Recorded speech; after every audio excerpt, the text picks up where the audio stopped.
Good morning, everybody. Members and friends of the Unitarian Universalist Church of Sarasota and the Lakewood Ranch Unitarian Universalists. We are in worship, and all of you who are visiting, we're happy to have you join us online and participate as fully as you can in the life of our congregation. I am Bud Friend Jones. I'm one of the associate ministers. I am joined by Reverend Doug Wadkins. He'll be actually participating with us from his home. He's in quarantine for this week, so he'll be sharing a lot of the leadership of this service, but from his home.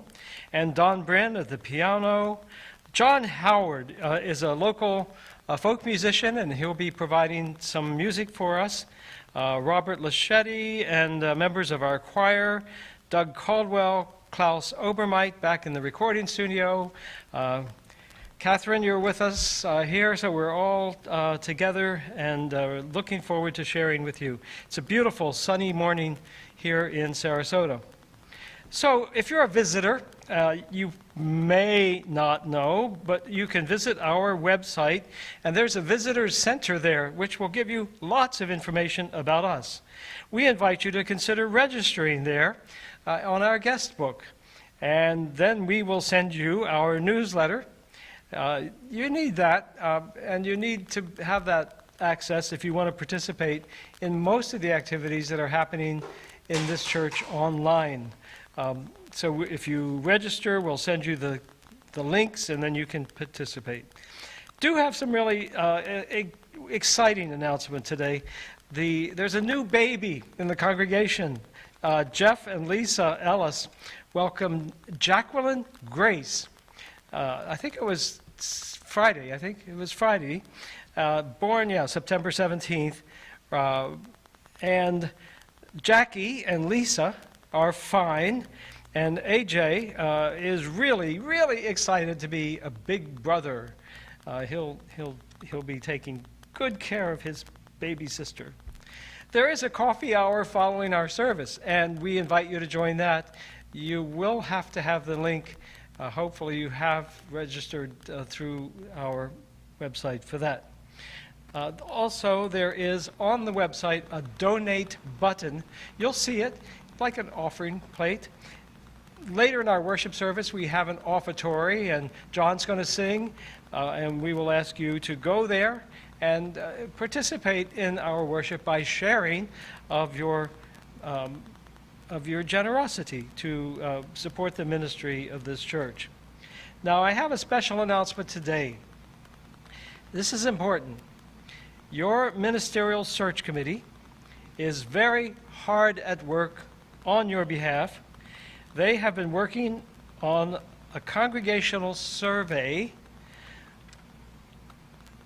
and a plan to send this survey out to you in the next few days. In fact, you may already have received it. It will be coming if you haven't. This is an occasion where your opinions and your views truly count, and it will be a significant factor in developing the screens with which we use to judge and screen our potential candidates. That survey will take about 15 minutes of your time to complete, and it will give us critical information we can provide to the candidate. Please take a few minutes to fill it out when you get it, when it comes your way. In addition, the search committee will be conducting follow-up focus groups, and we may invite you to sit in on one of those. Now let us continue our worship as we listen to the beautiful prelude and learn a little bit more about our church.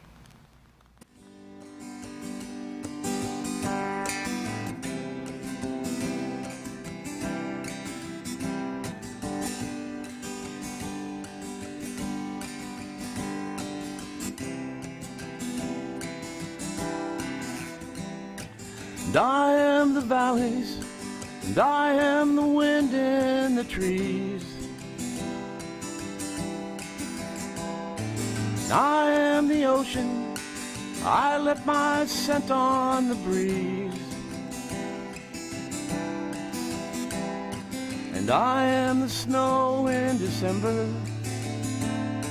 and I am the leaves in the fall, and I am the summer remembered, and I am the spring of it all. I am the eagle, and I am the cry that it sings, and I am the lion, and I am the smallest of things,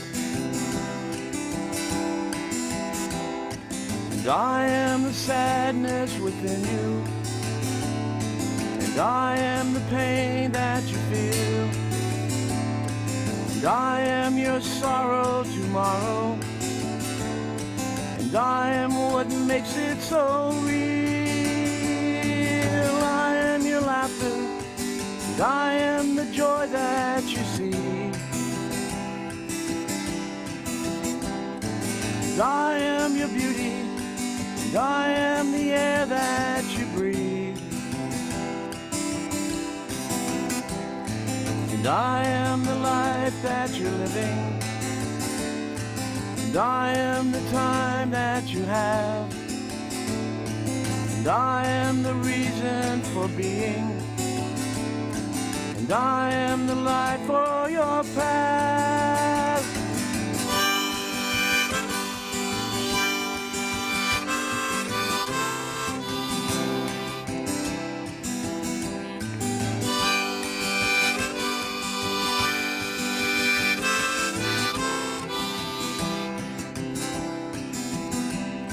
And I am the life that you're living, and I am the time that you have, and I am the reason for being, and I am the light for your path. I am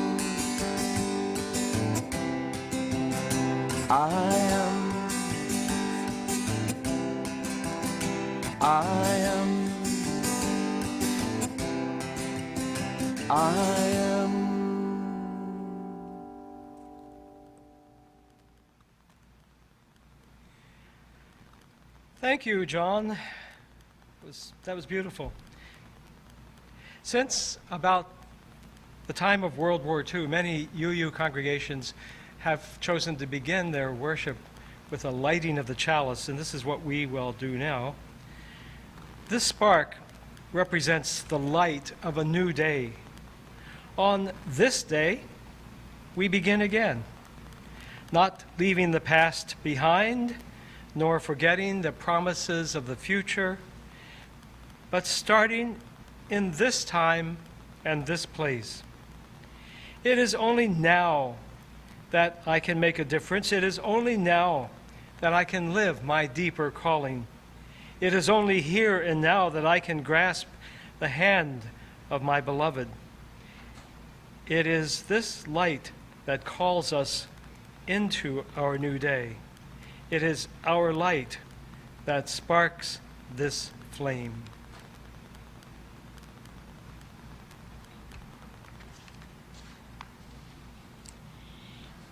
In our religious education classes, one of our mantras is that we are the church of the open mind, the loving heart, and the helping hands. This month, as we learn about our second principle, which is to promote justice, equity, and compassion in human relations, we are keeping open minds and open hearts for new possibilities on what each of these principles' key words mean. Let us now watch a story and a song performed by Lee Morris about looking at life with a different perspective. Let me tell you about Farmer Chin.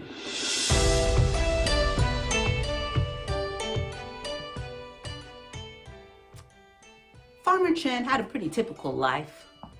He had his acres and his harvest to tend to. He had his animals and his family to help with the tasks. He also had neighbors who would sometimes visit and bring dumplings and their opinions. One day, Farmer Chin's strongest, most beautiful horse ran away, and the neighbors came immediately to express their sorrow for Farmer Chin having lost one of his most valuable possessions. And they asked him if he wasn't just sad as he could be about that change of fortune. After all, losing value is a horrible thing to experience. Farmer Chin's response was, maybe yes, maybe no. The following day, that horse returned with 10 other wild horses, equally beautiful, equally strong, adding to Farmer Chin's stables. And the neighbors came running, celebrating, saying how wonderful it was that he now had all of these additional horses. Farmer Chin's response was, maybe yes, maybe no. The next day, his oldest child, who was to be the heir to the farm, the child who showed the most interest in inheriting this land and this responsibility, was taming the horses, or trying to, and their leg was broken in the process. And the neighbors came running once again to lament this change of fortune, saying how disappointed Farmer Chin must be that his child would now grow up, possibly with a limp for the rest of their lives. Isn't that just a sorrowful, sad state of affairs? Farmer Chin said, maybe yes, maybe no. A week later, an announcement went throughout the kingdom that war was at hand, and that the young, strong, able-bodied children would be conscripted into the army and into the service of the kingdom. But Farmer Chin's child wasn't able to go because their leg had just been broken. And the neighbors came running with the dumplings and the opinions, saying how wonderful it was. What a relief it must be to Farmer Chin that his child would not have to go and fight in the war. And Farmer Chin responded, I bet you can guess. Maybe yes, maybe no. This story reminds us that we always have the choice to remain open, to embrace all the possibilities in a situation when we might be tempted to immediately assume that something is a tragedy or even a great boon, that we might take a second, reevaluate the situation, and see how it unfolds. And you know, that story inspired me to write this song.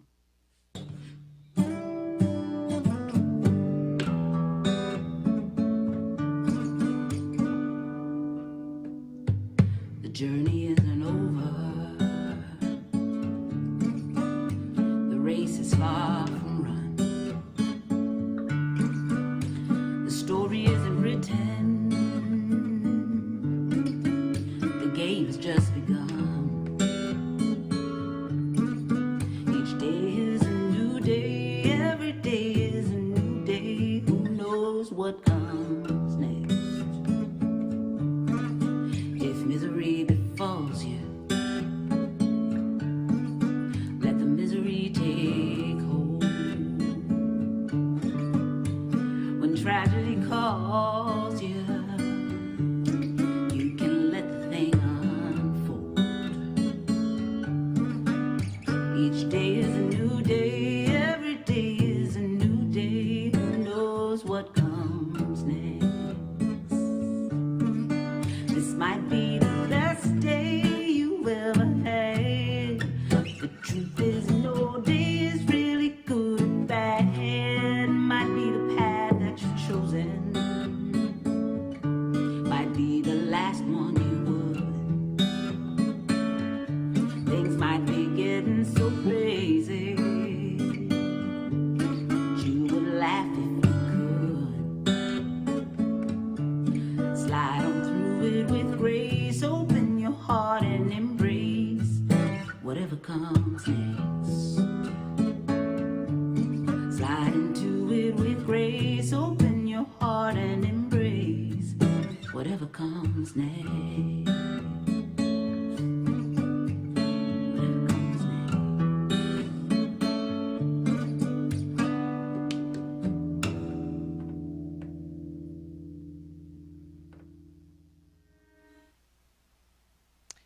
So, as Lee's songs tells us, let us with grace open our heart and embrace whatever comes next.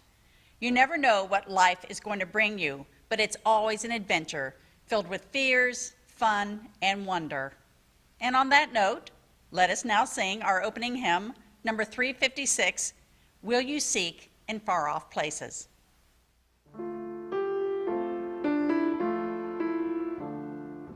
Will you seek in far off places? Surely you will come home at last. In familiar forms and faces, things best known you find the best. Joy and peace are in and peace are in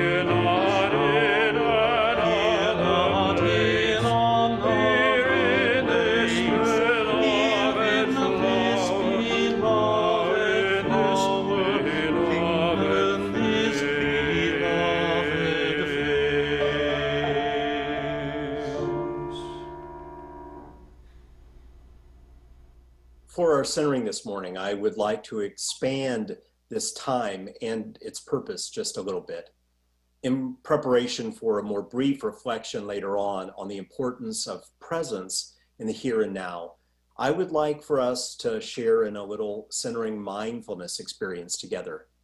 In the last few years, my spiritual practice has been deeply renewed by adding in some mindfulness practices into my daily discipline. I found that some of these techniques are helpful not only in my meditation, but also in day-to-day experiences when I need to be more centered and become more fully present. Now, I'm sure that many of you do practices like this in your own life, but even then it's deeply meaningful for a community to practice this together. So whether you've done this before or not, I invite you to try it with me this morning for a few minutes in our centering time. So first I'm going to do a reading and then lead you into about 2 minutes of centering silence. First, the reading from Charlotte Shelton. As we learn to be more mindful of the present moment, we become more aware of the feedback that life is constantly providing in response to our choices. We begin to use these messages without judgment, viewing them neither as reward nor punishment, but as insight. So now, as we move into a time of quiet, not too much preamble, but just a little setting of context and some suggestions for our time of quiet. Let's begin by being intentional about our posture and how we're sitting. If you are able, place both of your feet firmly on the ground and sit in such a way that your chest is relaxed but elevated and your spine feels tall and lifted. Let your hands rest simply and comfortably on your lap or on your knees. And close your eyes, or if you would prefer, focus on something that allows your mind to be at ease. Before we go into quiet, let's begin with 3 intentional and deep breaths.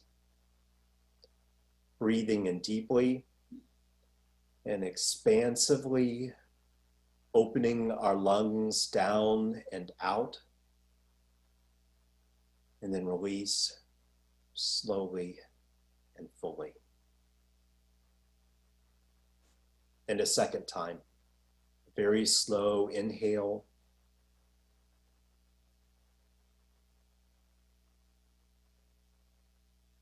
and release.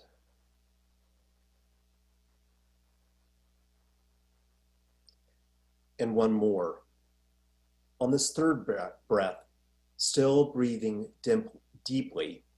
Pay attention to where you feel the breath most clearly in this moment. Perhaps in your belly, or in the expansion of the rib cage, or as it enters or leaves your nostrils. I invite you to return to that place that you feel it most deeply. We will move into some time of quiet, and I invite you to use your breath, that place where you feel it most distinctly, as your place of focus. It is natural for the mind to wander, even in shorter silence. If and when it does, just gently and caringly bring your attention back to the place where you feel your breath most clearly. So, let us share together for 2 minutes a little time of quiet, and I will keep the time for us all.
Before we end our time of quiet, let's take 2 more intentional breaths to bring this time full circle. Breathe in deeply.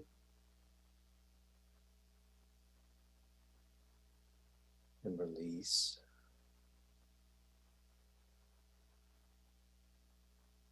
And just 1 more breath together. Deeply in.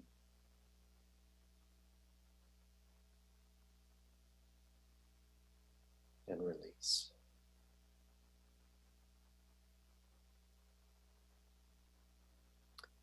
And now, I invite you to join us in Spirit of Life.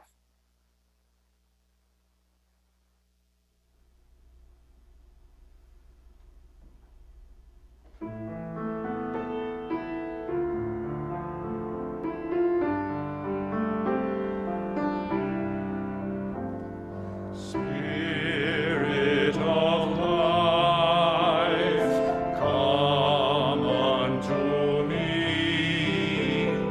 Sing in my heart.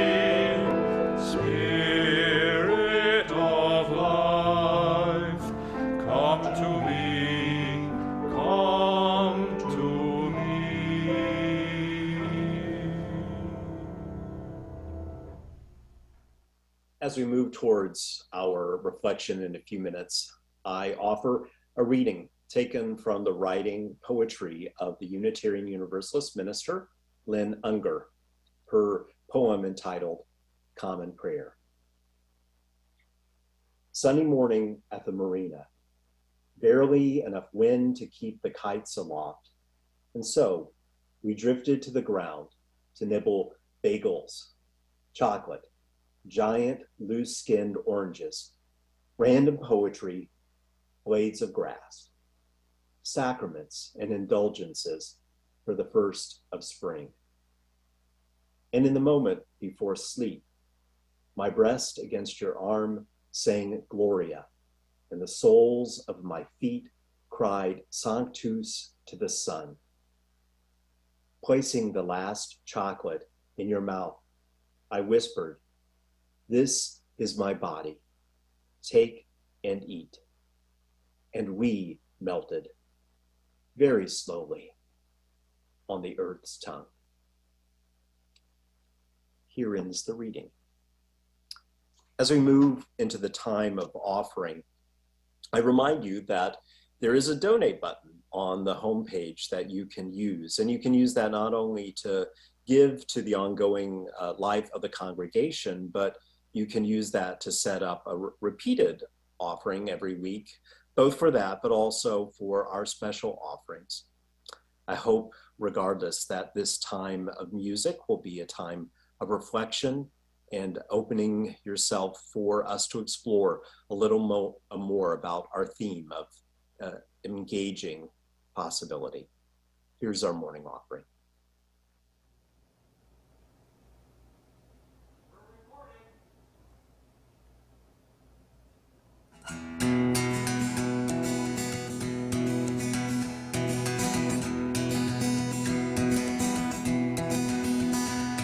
Well, things have changed in my life these days. I ain't got no job, I ain't got no pay.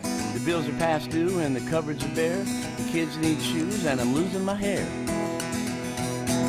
The TV says the economy's a wreck, and I'm still waiting on my stimulus check, but I got my health and I got you, and with a little bit of luck, we'll make it through. With a little bit of luck and a whole lot of love, maybe a prayer to the man above. We'll be waiting in high cotton before the year is through, with a little bit of luck and a whole lot of you.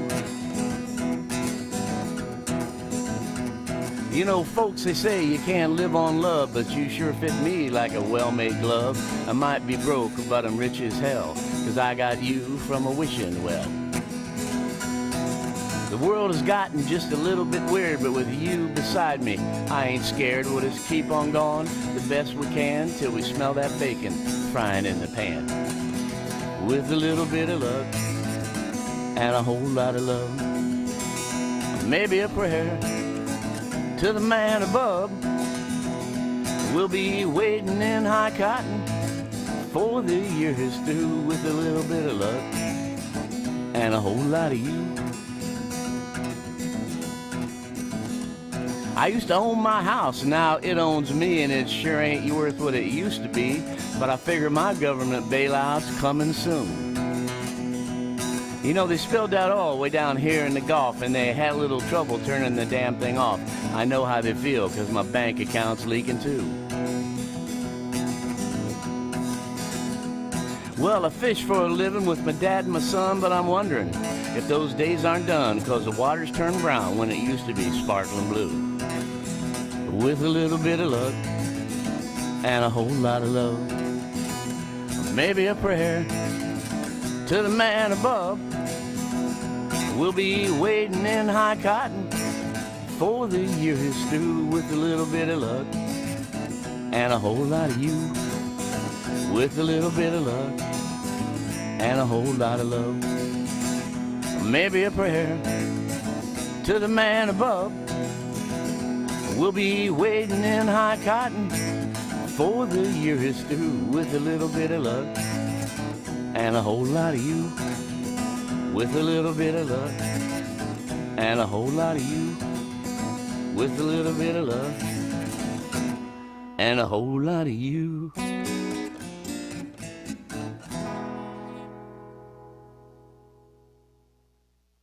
As we move into our reflection, for a few minutes, I'd like to explore with you the importance of cultivating the ability to be present in the moment as a crucial component of our ongoing experience of embracing possibility. For most of us human beings, I don't think it's natural or even possible to be perpetually present. But I have experienced directly that the ongoing practice of various forms of meditation, and especially those that include components of mindfulness, helps one recognize possibility more often, and certainly helps bring us into greater focus in those moments. Chogyam Trungpa Rinpoche wrote this: "The principle of nowness is very important to any effort to establish an enlightened society. You may wonder what the best approach is to helping society and how you can know what you are doing is authentic and good.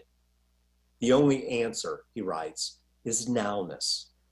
The way to relax or rest the mind in nowness is through the practice of meditation. In meditation, you take an unbiased approach. You let things be as they are, without judgment, and in that way, you learn to be." So I've had some form of contemplative practice as a part of my life since the beginning of college, and it is definitely a practice. Every day is a different experience, and it continues to teach me. I've come to be aware that the way in which we practice our meditation makes a significant difference. It certainly can be important for one to bring enough discipline to practice it in such a way that it does what it intends to do. It is frustrating and lacking in skill to feel that there has been very little of the session that has felt any different from, say, daydreaming or making your to-do list for the day. However, I believe that for many of us, a more forgiving and friendly approach to any practice will serve us better.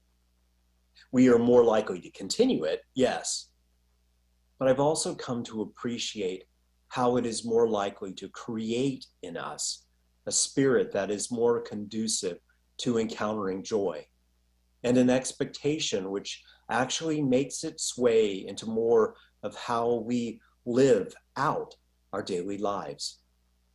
For years, I would judge myself ceaselessly and in a heavy-handed way throughout my meditations anytime my mind would wander. And it wandered a lot.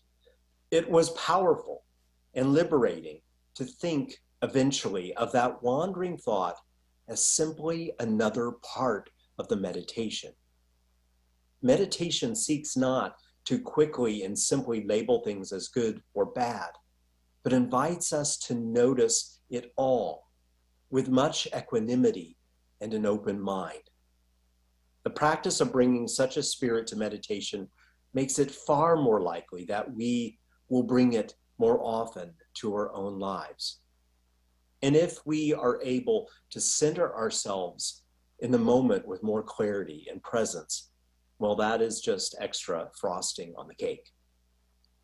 And this has become even more true, I believe, in this very complex, anxiety-provoking, and challenging time in our history. In embracing possibility, I'm definitely not implying that being present in the here and now is always about quiet and bliss. As much as I love that poem by my colleague, that is only one part of what it means to really live in the here and now and let it give to you its gifts. Often it is the hard work of discerning our way in difficult moments and in the midst of very confusing issues that keeps things very intense, where one finds the greatest benefit from being present in the here and now. Pema Chodron, in her exploration of Buddhist meditation, writes this: One of the many boons of meditation is that it helps us take an interest in our life in a way that is curious and expansive, rather than seeing life's complexities as a constant struggle. By struggle, I mean not wanting life to be the way it is. This is really common, she writes. Exploring this in my own experience, I found that we aren't just constantly rejecting our experiences in life. Very often, we reject the whole thing, all of life, so much of the time. The mind, the monkey mind, the wild mind wanders. Yet in this space of open awareness that we cultivate on the meditation cushion, whatever arises becomes our support for training in being present. In order to get this put to this place of non-struggling, we allow every single thing that occurs in our practice and in our life to be of support for being present. And this takes an enormous shift in attitude. Rather than seeing everything as a problem or an obstacle to being happy, or even an obstacle to meditation and being present. For instance, I could be present if it wasn't so noisy in here, or I could be present if I didn't have so much pain in my back. We need to see it as a teacher that is showing us something we need to know. And the thing is, ending her reading, in my own experience, the application of this truth makes it so much more dynamically meaningful in how we take on moments that might seem challenging. As an example, very recently, for the first couple of nights after I tested positive for COVID, I would get very anxious before bedtime. In my work as a minister, I had seen many people intubated. And from the very beginning, when COVID came about, I was anxious about that possibility if I were ever to get it. And let me just say, to actually know that I had COVID made that fear all the more imminent and intense as I prepared especially to sleep. One of those nights, fortunately early on, my practice came to my aid.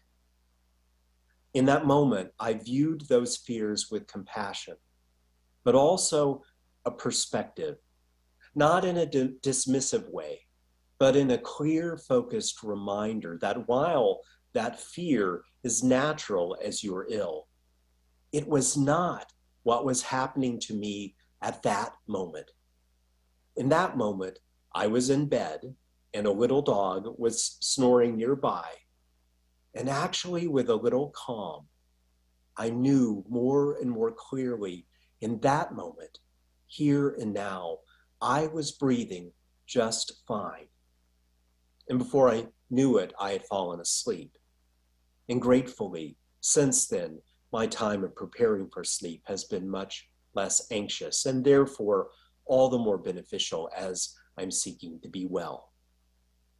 As we think about engaging and embracing possibility, I invite you to explore how you will be best present to the now of your own life. So while it is true that many of us find that meditation in particular is a very powerful way to be present, and I invite you, if you do not meditate, to explore it, whatever way makes sense for you. Or if you are meditating, to understand how this is one of the many ways that we can more meaningfully encounter this theme. But even if you do neither of those things, it is also present in the way that we live our day. We live it in a way so that our outlook invites us to be more expansive, more curious about what we encounter in that day. The way that it invites us to seek the spirit of equanimity, which means a sense of calmness, composure, evenness of temper rather than reactivity in light of what is, not of what we wish would be. So what would that look like specifically and authentically for you? Maybe today, as part of your thinking about this, explore that. There are many podcasts, YouTube clips, books, and apps that are available to help you with various kinds of meditation, mindfulness, engaging the present. If you need some help exploring them, please reach out to me. But you can begin on your very own by a simple Google search. Regardless, what matters most is how you are engaging this day, every day. How is it helping you connect more with the possibilities in your life? If there's any way I can be helpful with you as you explore that, please let me know. So now, I invite us to join together in our closing song, number 1008, When Our Heart is in a Holy Place.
For the closing words today,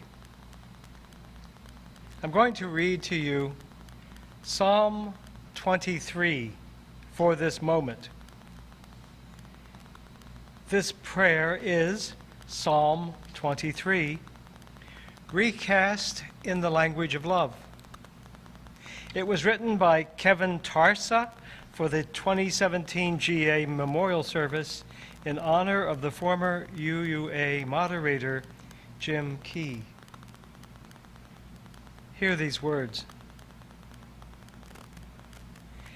May I remember in this tender moment that love is my guide always, shepherding me toward ways of openness and compassion. I have what I need, really, with love at my side, above me, below me, in front of me, behind me, inside every cell of me, love infused everywhere. Just when the weight of the world I inhabit threatens to drop me in place and press my hope down into the ground beneath me, love invites me to rest for a gentle while and leads the center of my soul to the quiet, still, restoring waters nearby that somehow I had not noticed. And so love, quietly, sets me once again on its tender and demanding path. Love blesses me, even as the sources and symbols of my pain look on. Love blesses me from its infinite well, and I turn and notice that goodness and kindness and grace follow me everywhere, everywhere I go. And so, as we extinguish the lamp until we meet again, goodness, kindness, and grace, remember, follow me everywhere, everywhere I go.